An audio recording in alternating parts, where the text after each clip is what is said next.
Good morning, students. Good morning, sir. Good morning, Rusty. Good morning, beta. Good morning. Good morning, sir. Good morning, beta. Good morning, good morning, good morning, good morning. So after 4 to 5 days, we are back to class. And within these 4 to 5 days, there were submissions and collections and lots of notebook correction. But let me tell you something regarding your notebook correction जो हम लोग करते हैं उसके बारे में let us talk something. And the notebooks that you are submitting, ऐसे submit करते हो कि करेक्शन करने में लोग पागल हो जाए.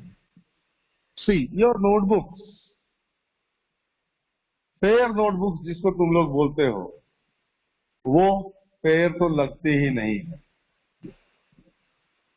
फेयर नोटबुक्स कितने प्यार से लिखते हैं, सर ये मेरी एफएनबी है, this is my fair notebook, but actually is it fair? बिल्कुल नहीं. कई लोगों की फेयर नोटबुक तो रफ से भी भयानक है. रफ में भी हम लोग इतनी बुरी तरह नहीं लिखते हैं, इतना गुस्सा नहीं दिखाते हैं जितना हम फेयर नोटबुक में दिखा रहे हैं. समझ रहे हो? बाकी फेयर नोटबुक की तरह लगनी चाहिए, neat and clean with good handwriting. पहला इंपॉर्टेंट ये. Your index should be mentioned. कई लोगों ने इंडेक्स मेंशन किया है, कई लोगों ने इंडेक्स मेंशन नहीं किया है. So index is an important part. Sir, video is lagging. सबसे पहला. No, sir. Sir, it is freezed now, sir. Just a minute. Yes, sir.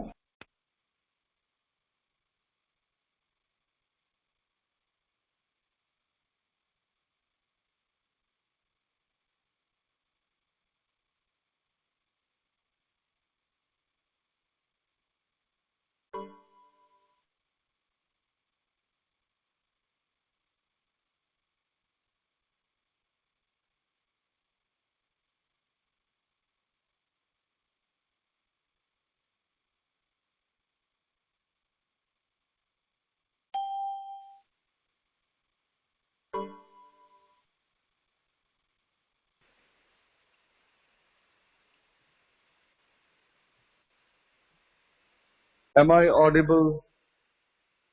आवाज आ रही है? ओके, चलो आ रही है तो well and good.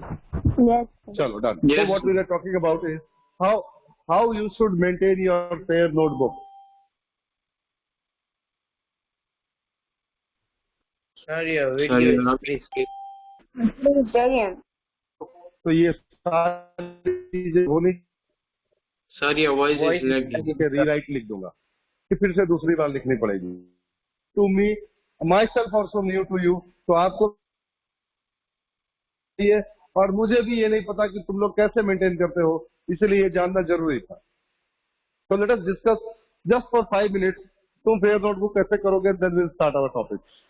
Your index is compulsory. Then class work that has been given, उससे पहले चैप्टर का नाम, chapter number, name, date wise होना चाहिए. रोज के रोज पढ़ा रहे हैं हम लोग, कैसे डेट बाय डेट तुमको होमवर्क लिख के भेजते हैं कि 29 का होमवर्क ये था, ये का इसका होमवर्क, तुम्हें भी डेट बाय डेट लिखना है. ये हेडिंग्स में आएगा.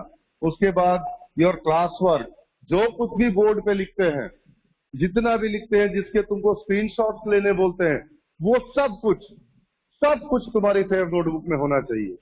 फिर तुम्हारे एग्जाम्पल्स, हर एक एक्सरसाइज से पहले एग्जाम्पल्स है जो तुमको होमवर्क में दिए जाते हैं, वो तुम्हारी फेयर नोटबुक में होने चाहिए. देन योर एक्सरसाइजेस, और उस एक्सरसाइज में क्वेश्चन भी होना चाहिए, साथ में आंसर भी होना चाहिए. कुछ लोग तो मेरे बड़े हीरो हैं, refer to text book. Question में लिखते हैं रिफर टू टेक्स्ट बुक. अब हम रिफर करेंगे उनके लिए टेक्स्ट बुक. कुछ लोग आधा क्वेश्चन स्टार्ट करते हैं, फिर डॉट डॉट करके लास्ट का 2 लाइन लिख देते हैं, 2 वर्ड लिख देते हैं. क्या है भाई, मजाक बना के रखा है फेयर नोटबुक को? The whole question along with the answer, ये फेयर नोटबुक में होना ही चाहिए. Even the question number should be written in this side left hand side column में ही होना चाहिए। नोटबुक में एक अच्छा सा कॉलम दिया गया है तुमको बना के for writing question, that should be written here only. Question number 1, ये उसका answer. You are writing question भी यहाँ लिखते हो, हेडिंग में आंसर भी यहाँ लिखते हो, क्या कर रहे हो? अब इतना भी तुमको नहीं पता है कि क्वेश्चन हमेशा लेफ्ट हैंड साइड में लिखा जाता है, आंसर की हेडिंग लेफ्ट हैंड साइड में दी जाती है। तुम यहाँ ऊपर में लिखते हो क्वेश्चन 1 आंसर, क्वेश्चन 2 आंसर। तो ये कॉलम क्या करने के लिए दिया गया है?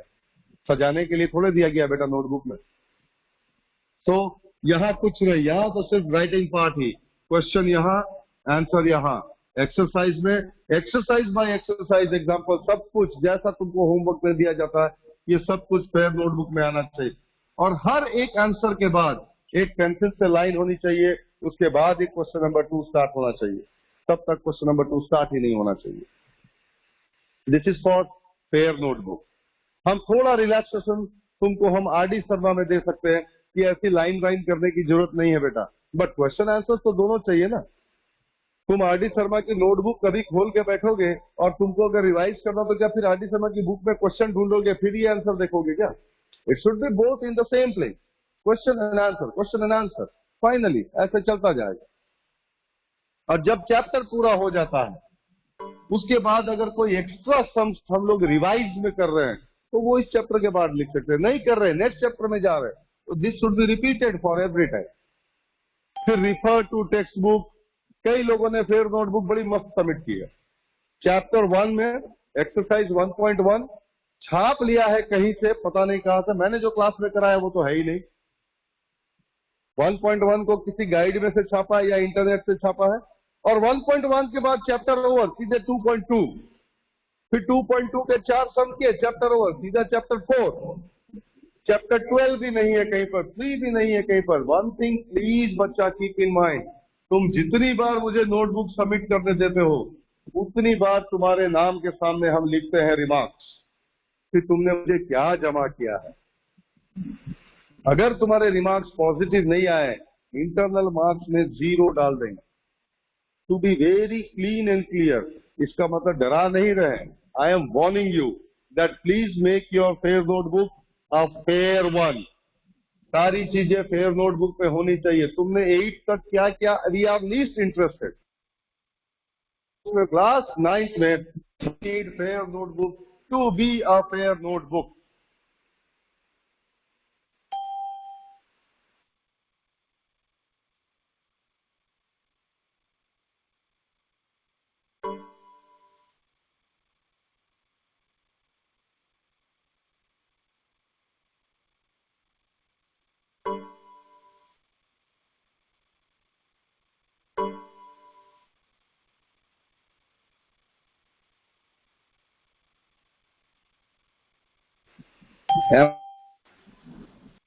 आ रही है मेरी?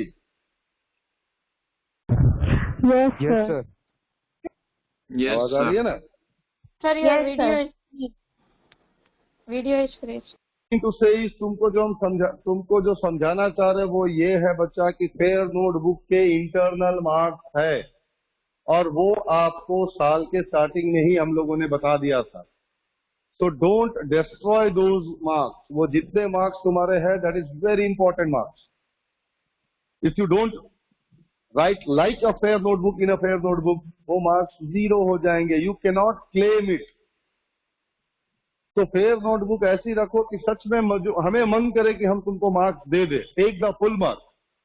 We want to give you the full marks for your fair notebook, but तुम लिखोगे ही नहीं तो हम कहां से तुमको मार्क्स देंगे? Not possible.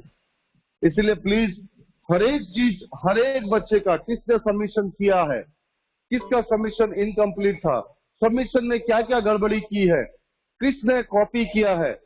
अब मैंने तुम लोगों को चैप्टर 3 में एक्सरसाइज 3.1 छोड़ दिया था हम कि एक्सरसाइज 3.1 नहीं करना है। तो तुम्हारी नोटबुक में एक्सरसाइज 3.1 कहां से आया मुझे बताओ? जब हमने क्लास में एक्सरसाइज 3.1 किया ही नहीं है तो तुम्हारी नोटबुक में 3.1 आया कहां से? मैंने चैप्टर 13 शुरू नहीं किया है, तुम 4 एक्सरसाइज 13 की लिखी हुई है फेयर नोटबुक में, वो कहां से आई? इसका मतलब या तो तुम क्लास में नहीं हो, या तो तुम अटेंटिव नहीं हो, या तो तुम्हारे पास गाइड बुक है, जो मन में आया वो तुमने छाप दिया है, या तो सिर्फ अटेंडेंस देने के लिए तुम क्लास में आते हो, तुमको पता ही नहीं होता कि क्लास है ना बच्चा। इन चारों में से कोई केस है कि नहीं, है कि नहीं, तुम लोग बताओ।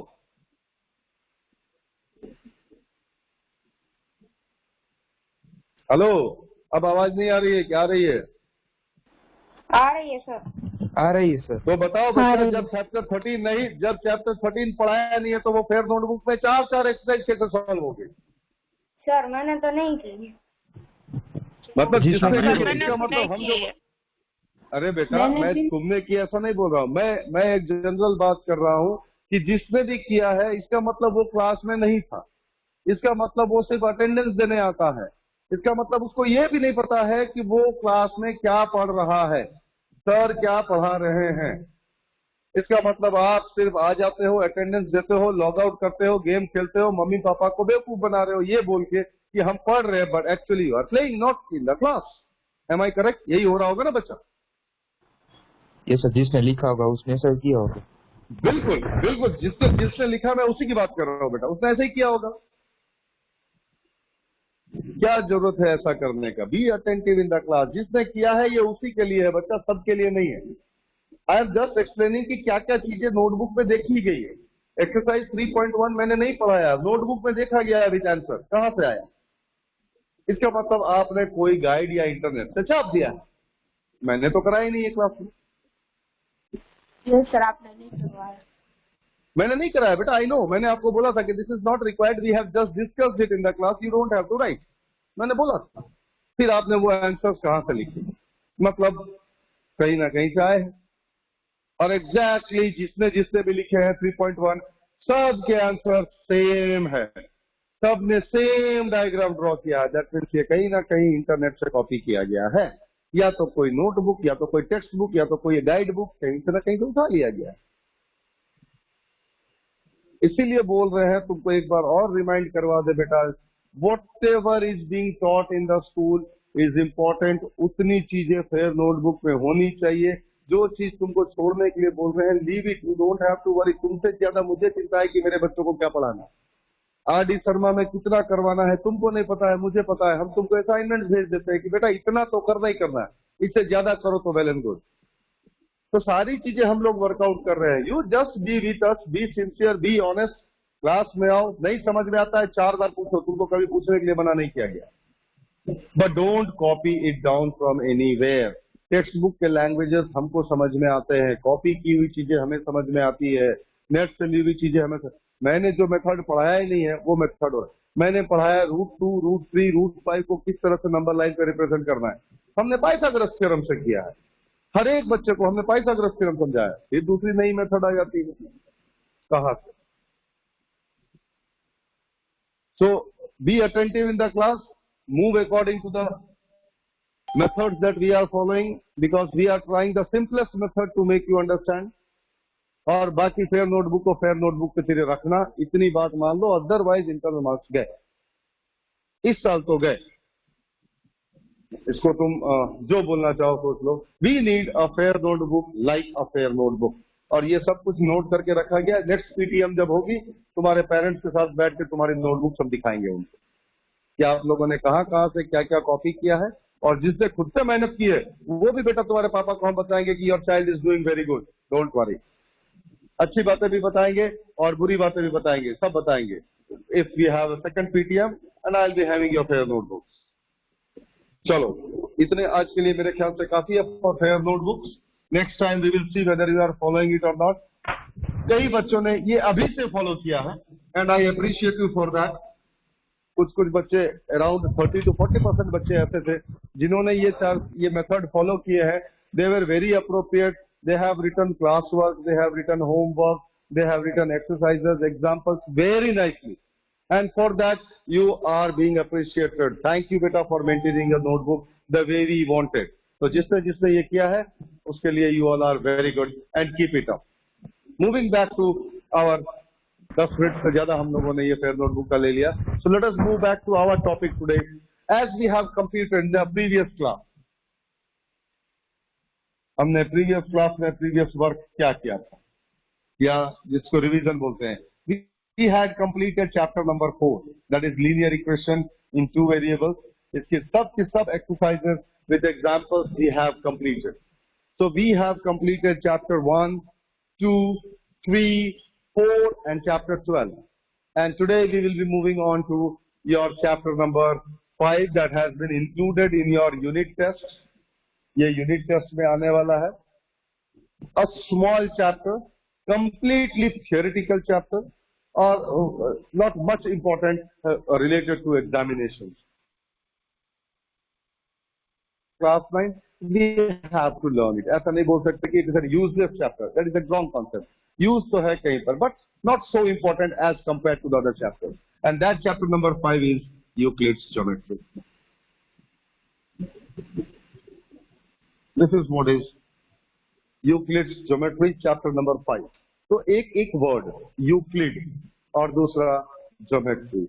The total chapter is related to history. अब तुम बोलोगे सर मैथ की क्लास में हिस्ट्री कहाँ डाल रहे हो आप? So here we are talking about the history of geometry. Geometry कहाँ से आया या geometry की requirement क्यों हुई? कब से लोग geometry को यूज कर रहे हैं? मैथमेटिक्स को लोग कब से जानते हैं? So as history itself repeats, मुझसे ज्यादा हिस्ट्री तुम लोग पढ़ते हो. So since the ancient times, पुराने जमाने में जब इजिप्शियंस, चाइनीज, ग्रीक हुआ करते थे, जिसको हम लोग BC बोलते हैं, बिफोर क्राइस्ट वाला समय भी, people knew regarding mathematics. उनको पता था what is mathematics, but उसको mathematics बोलते थे ये नहीं पता. ये सब मॉडर्न वर्ड थे mathematics. But they knew the concept of mathematics. वो उस जमाने में भी घर बनाते थे, महल बनाते थे, डैम्स बनाते थे, प्रॉपर डैम्स बनाते थे, कंस्ट्रक्शंस अलग अलग टाइप के करते थे. So people new regarding construction. और ज्योमेट्री की requirement was only made for the measurement of land. जो लैंड की हम लोग बात करते हैं, जमीन की जो बात करते हैं, for measuring such land the geometry was required. People used geometry for measuring land in ancient times. वहां से ज्योमेट्री की रिक्वायरमेंट शुरू हो गई और जैसे जैसे जैसे जैसे लोग प्रोग्रेस करने लग गए वैसे वैसे ज्योमेट्री की रिक्वायरमेंट और बढ़ती गई. पीपल अगर एंशिएंट की बात करें तो हम लोगों ने हड़प्पन और मोहनजोदारो वाले मूवीज भी देखी है. मोहनजोदारो में वी हैव सीन एक प्रॉपर प्लान्ड बिल्डिंग पैलेस बना हुआ था. मोहनजोदारो हड़प्पन कल्चर में जाएंगे तो वो दे हैड क्रॉस रोड्स. उन्होंने एकदम 90 डिग्री के ऊपर में क्रॉस रोड्स बना के रखे थे. They have well drainage system. उनके पास ड्रेनेज सिस्टम बहुत ही अच्छा हुआ करता था. It was very well plan कि कहाँ से ड्रेनेज सिस्टम दिया जाना है. What is it? ये सब क्या था? अपने आप हो गया, उनके दिमाग में आ गया. ऐसा कुछ नहीं है. That was purely geometry, mathematics. This geometry was used in Egyptian times also. ये जो हम पिरामिड्स पढ़ते हैं कि इजिप्ट में पिरामिड्स है, स्फिंक्स है, ये सब कुछ है, तो ये पिरामिड्स ऐसे ही खड़े हो गए होंगे. There was a proper geometrical method applied for making pyramids, sphinx. बहुत सारे डैम्स उस समय भी पानी स्टोर करने के लिए चेक डैम्स बनाए जाते थे. वो एग्जैक्टली 90 डिग्री पे खड़े होंगे. वो कैसे मेजर किया जाता था? दैट मीन्स ज्योमेट्री का यूज तो हिस्ट्री से चला आ रहा है. But people didn't knew that they were actually using geometry or mathematics. So the very first person in सब chaos में से जैसे जैसे लोग आगे बढ़ते गए, we started developing, human beings started developing. those Harappan और मोहनजोदारो कल्चर से उठ के हम आगे आने लग गए. उन सब में से सबसे पहला आदमी जो ऊपर उठ कर आया, जिसने कुछ कंसेप्ट दिए मैथ से रिलेटेड, he was Thales. उसका नाम था थेल्स.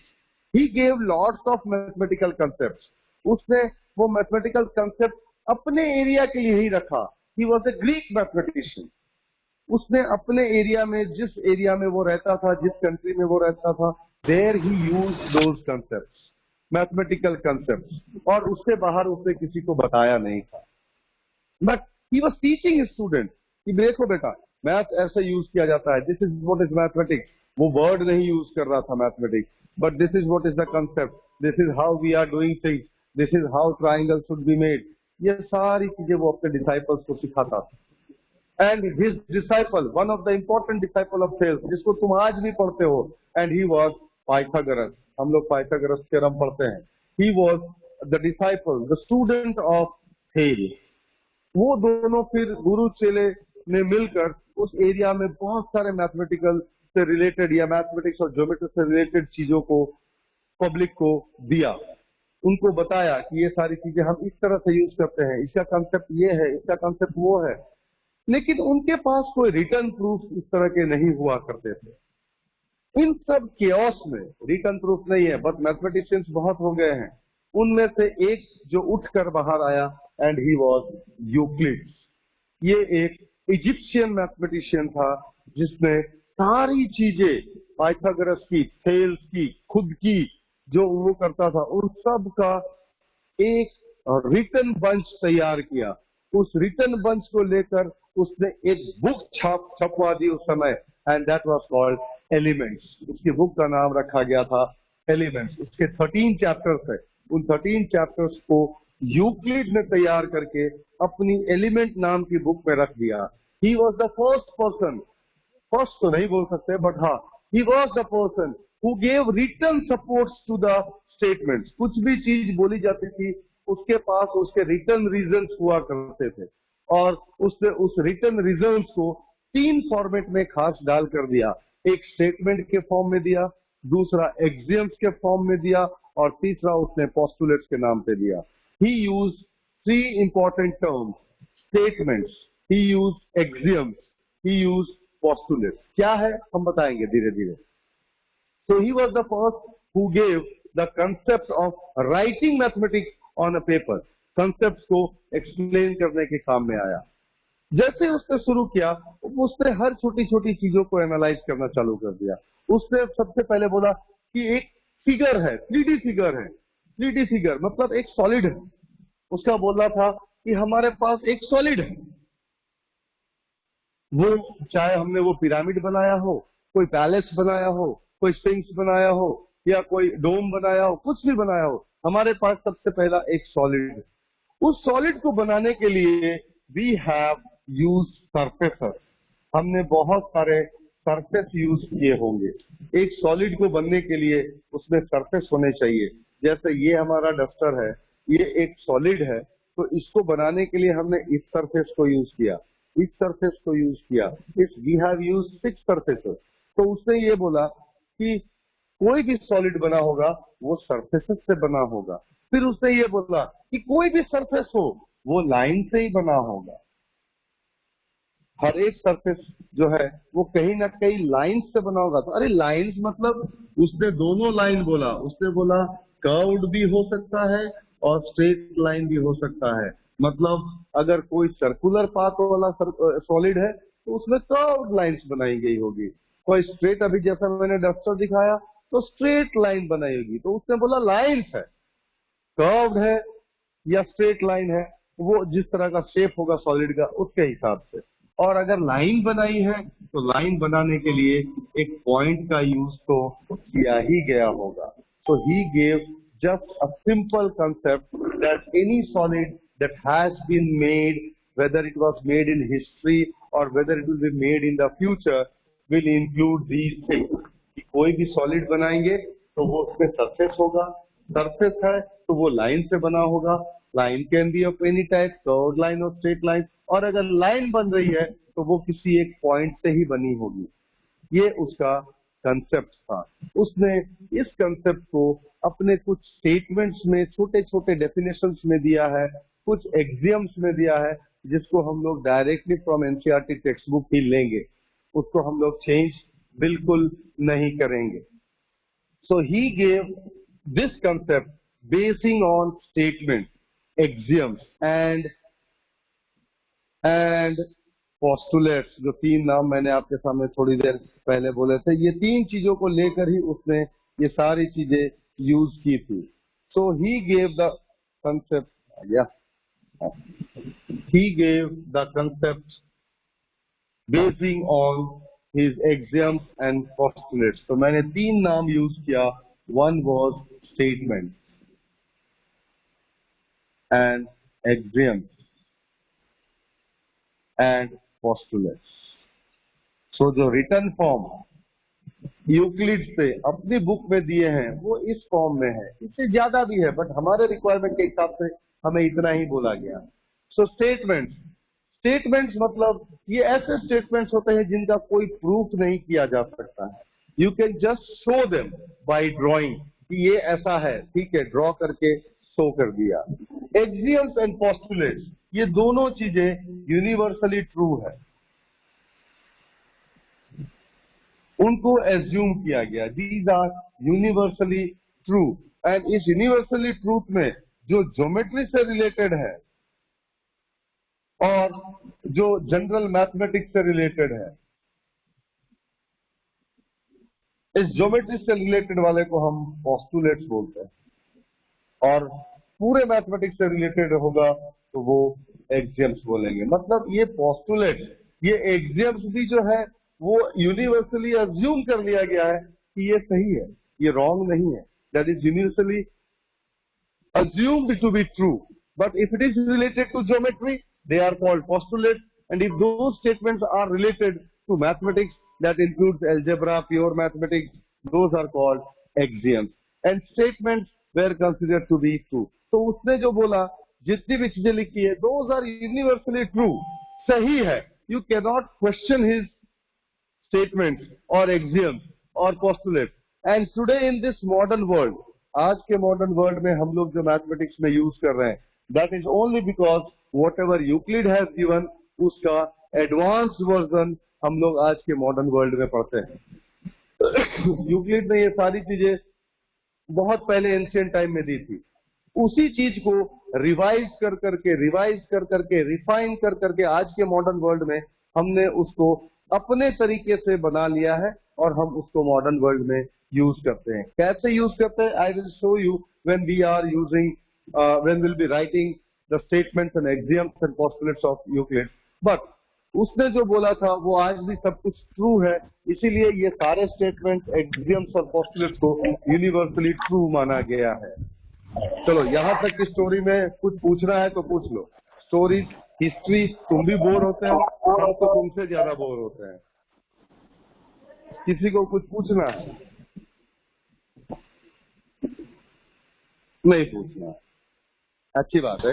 जितना हिस्ट्री के बारे में कम पूछो उतना अच्छा है। I actually feel bored when I talk about history. हाँ असल बोलो। Sir new chapter geometry you started ना। तो अभी तक क्या कर, तुम कब आया क्लास में? Sir I have join late due to network. Sir I was not having, I was outside. हाँ ये चालू। चलो तुम लेट ज्वाइन किए तो कोई बात नहीं, वी हैव स्टार्टेड। हम लोगों ने इंट्रोडक्शन पूरा कर लिया है, उस चैप्टर में की हिस्ट्री क्या है हमने वो भी जान ली है। अब हम लोग सीधे उस चैप्टर के अंदर में स्टेटमेंट लिखने में आ जाएंगे जो यूक्लिड से दिए हैं। Video is lagging. Yes, sir, it is. My video is lagging, is it? It is. ठीक है कोई बात नहीं। चलो एक बार कैमरा बंद करते हैं, Sir, we have to write microphone this. चालू। हाँ बेटा, ये सारी चीजें तो तुमको लिखनी है तो लिख सकते हो, अदरवाइज इम्पोर्टेंट पार्ट इज जो स्टेटमेंट, एक्सियम्स और पोस्टुलेट्स हम लोग लिखेंगे वो तुमको लिखने ही है। Those are the important part of the chapter. Sir, letters The are video is clear. so blur. Still it is blur, मुझे letter are not- क्लियर दिख रहा है। No, sir, it is clear. Sir, it later. Is clear मतलब किसे? बच्चा तुम्हारा एक बार तुम लॉग आउट करके लॉग इन करो, मे भी नेटवर्क इशू हो सकता है, because I have a very good network today बेटा, कोई दिक्कत नहीं है मेरे नेटवर्क में। Yes sir, no issue. No issue. Sir, board पे तो reflection you हो रहा है, इसलिए दिख नहीं रहा है।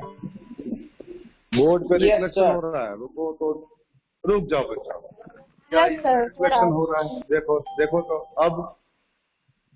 अब कोई रिफ्लेक्शन है? I don't think. नहीं सब कुछ हो रहा है। नहीं है ना? हाँ, रुक जाओ बच्चा, मैं वो खिड़की बंद कर देता हूँ जस्ट।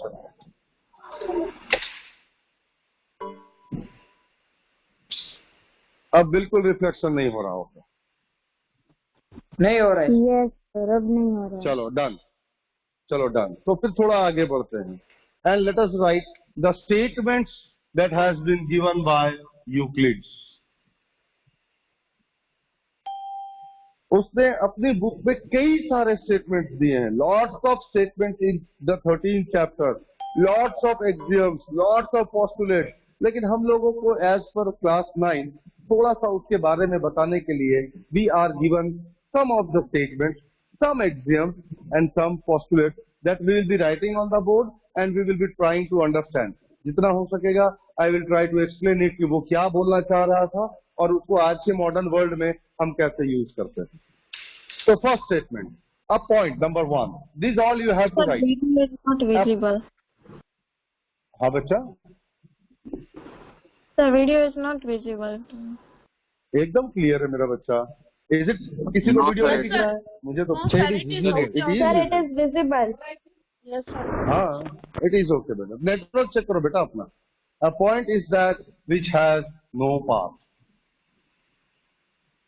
ये पहला उसने दिया था अपना statement. A point is that which has no path.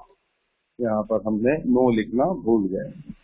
No path मतलब अगर एक डॉट है, ऐसा एक डॉट है और उस डॉट को और हम डिवाइड नहीं कर सकते। मैथमेटिक्स में, ज्योमेट्री में सबसे स्मॉलेस्ट थिंग अगर कोई है तो दैट इज अ डॉट, वो पॉइंट।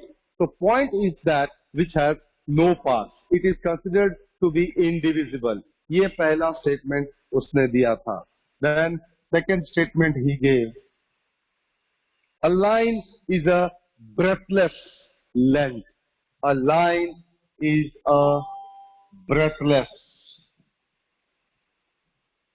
length,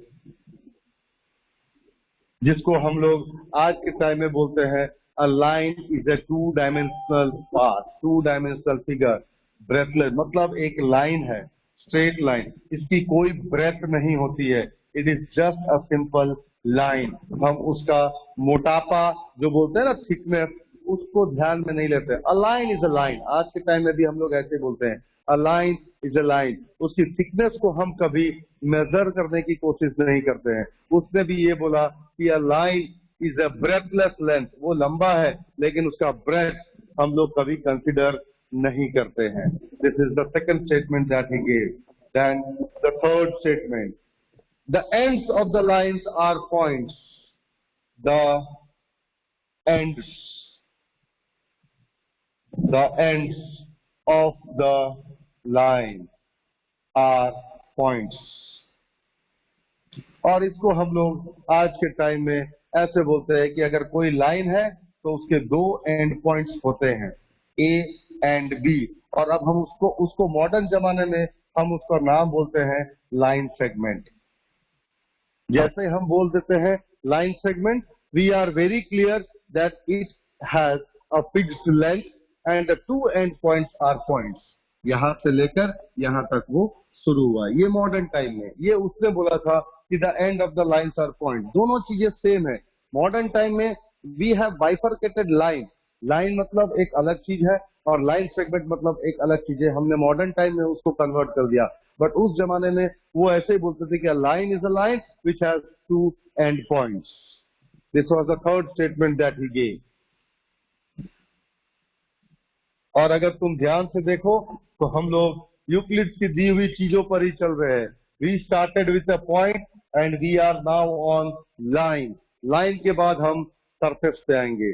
सो लेट मी राइट, ये पार्ट को हम यहाँ बीच में ही रहने देते हैं for consideration. So our fourth statement that he gave was, a straight line is a line which lies evenly with the points on itself. A straight line is a line which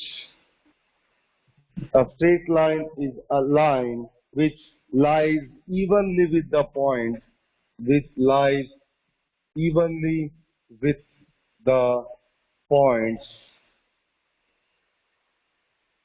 on itself.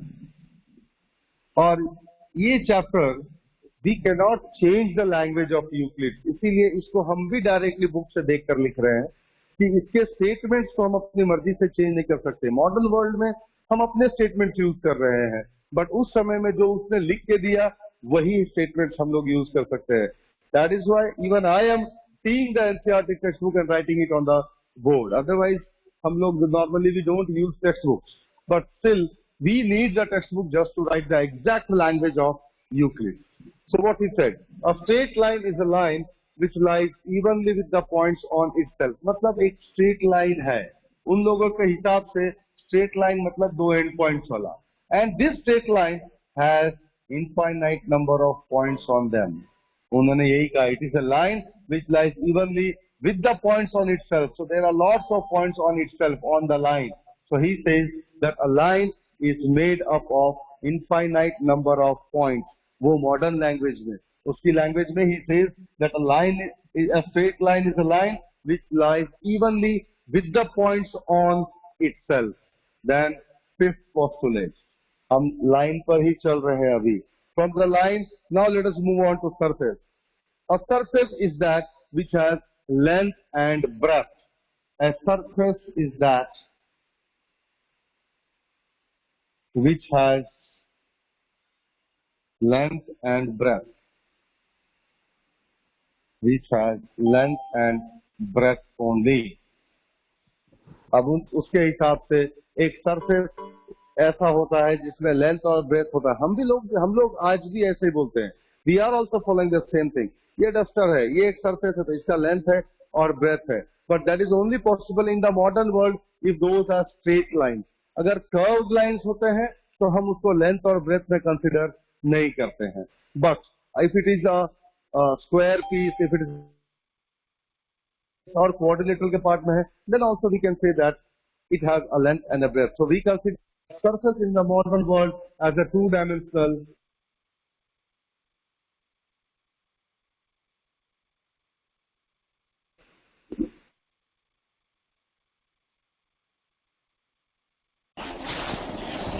Sir, your video is lagging. Sir, you are not audible. Yes, sir. No, sir. And this is then- clear.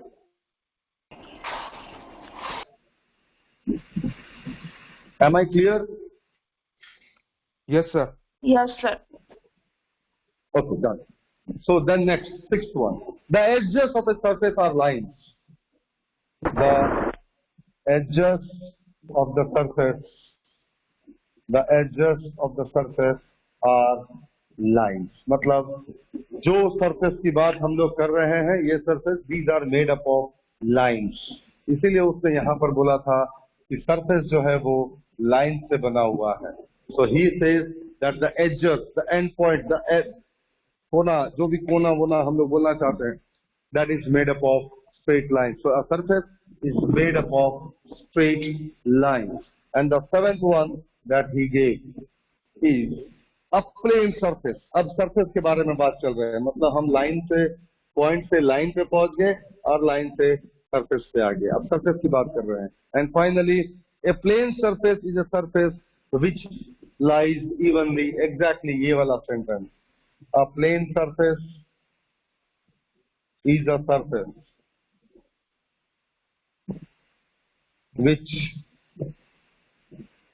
lies evenly with the straight lines on itself. With the straight lines on itself.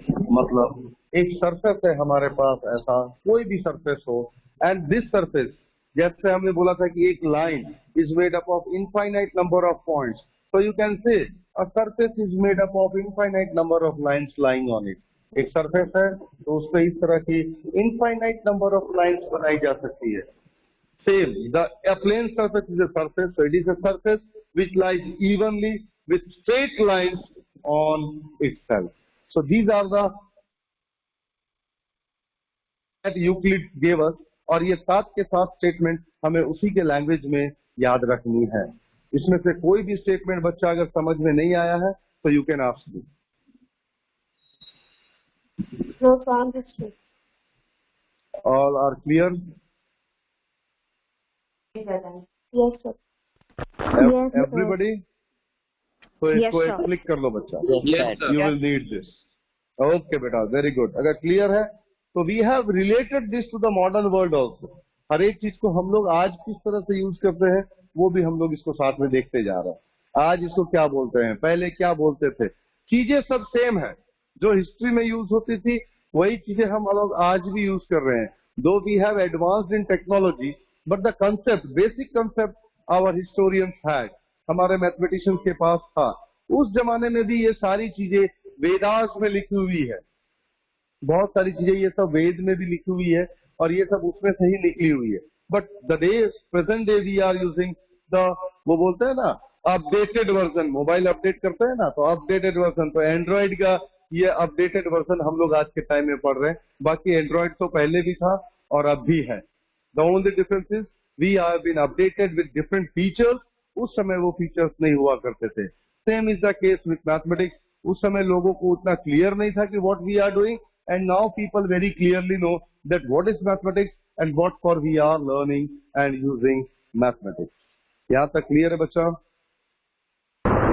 Yes, sir. Yes, sir. Yes, sir. Clear. We will stop here. We will stop here. Time limit का foundation है. Then we will continue it from the next class. So let us take the attendance. मेरे ख्याल से attendance नहीं लिया है मैंने अभी तक. Let us take the attendance. So be attentive and quick.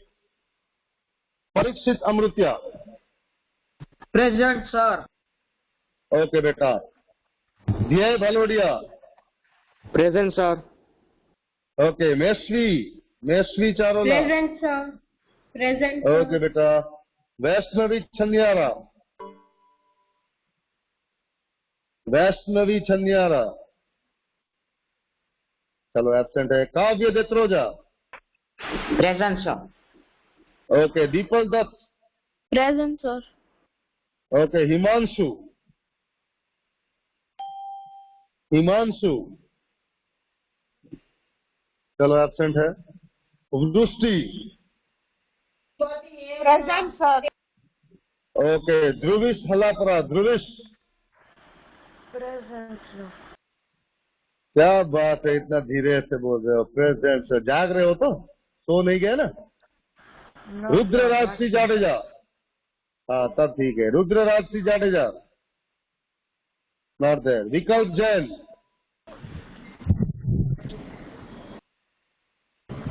विकल्प जैन चलो एब्सेंट है। Sir, your जिज्ञासा voice is जायसवाल. कहाँ लैग कर रहा? परफेक्टली तो है. Sir, Mushri Golkar, present. वृष्टि गोलता प्रेजेंट ले लिया बच्चा.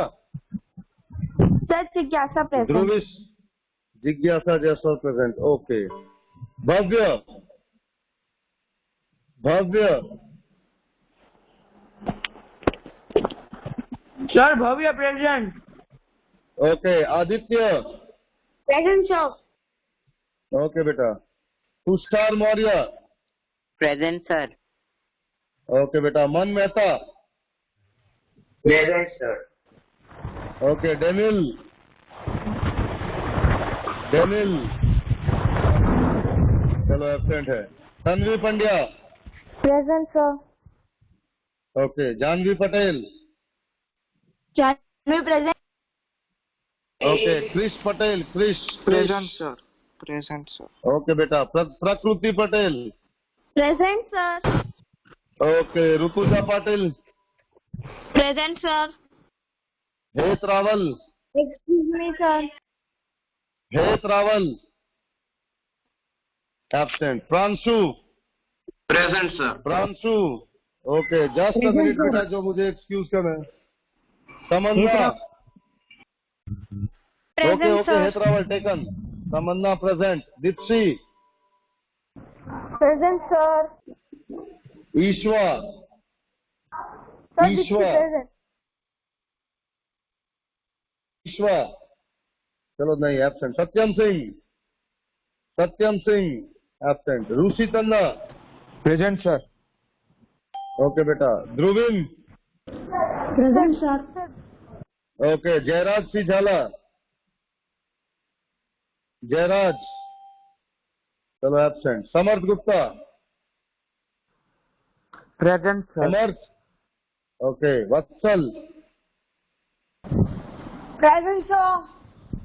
प्रांजल। Present, sir. Pranjal Okay, anybody left out for attendance? Kindly, once again. Dipsy present. Dipsy we have taken. Sir, Virvita present. And कौन कौन कौन? फिर से एक बार बेटा. Virvita. अच्छा हाँ, तुम्हारा नाम बेटा एक एंट्री करने की है. Just submit, I will enter your name. Just submit बेटा. हिरविता. हिरविता पारिक ना. Yes, sir. चलो बेटा, ले लिया तुम्हारा present. Hirvita Parikh present. Anybody else who is left out? No one. चलो ठीक है. Sir, Then you can leave I the- हाँ बेटा बोलो. Sir homework. Sir, chapter number, you explaining No this homework. chapter number 12. Chapter number 12. Yes, sir, chapter number 12 you explain in class that come in exam. No, chapter 12 is not there in your unit test. Chapter 1 to 5 और 5 में भी जहां तक पढ़ाएंगे वहीं तक आएगा, उससे ज्यादा नहीं. Suppose if you are not able to complete chapter 5, तो जितना पढ़ाया है उतने में से ही आएगा, उससे ज्यादा नहीं बेटा. ठीक है. Okay. Okay. Then thank you. Have a good day. Take care and be safe. You can leave the meeting now. Thank you. हाँ बेटा.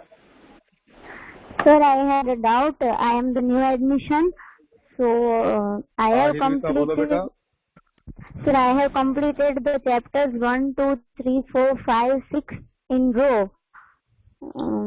Oh, 6 also you have completed. Yes, sir. I thought it will be like in But- row only, Okay. so I did Not that an issue. chapters अगर and- complete कर लिया है तो if no problem. If you have completed in your fair notebook, that's okay. Don't scratch it or give a mark. Keep it as it is. When we will be doing it in class, at that time you don't have to write, but you have to complete chapter 12. That has been taught here, and that I think it has not been taught in the previous school. Yes, sir, it was not.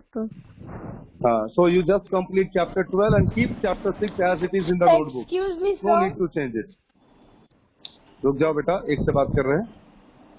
हाँ हिरविता, anything else बेटा? No, sir, just wanted to say that I have completed this chapter. I will complete the 12th Not an chapter issue. also. Okay, try to work out with R.D. Sharma also, so that you get a practice for R.D. Sharma. As much Yes, as you sir. can. It's not a compulsion to complete, but as much as you can. Okay? Yes, sir. Okay बेटा हिरविता, then you can leave the meeting. हाँ वत्सल बोलो.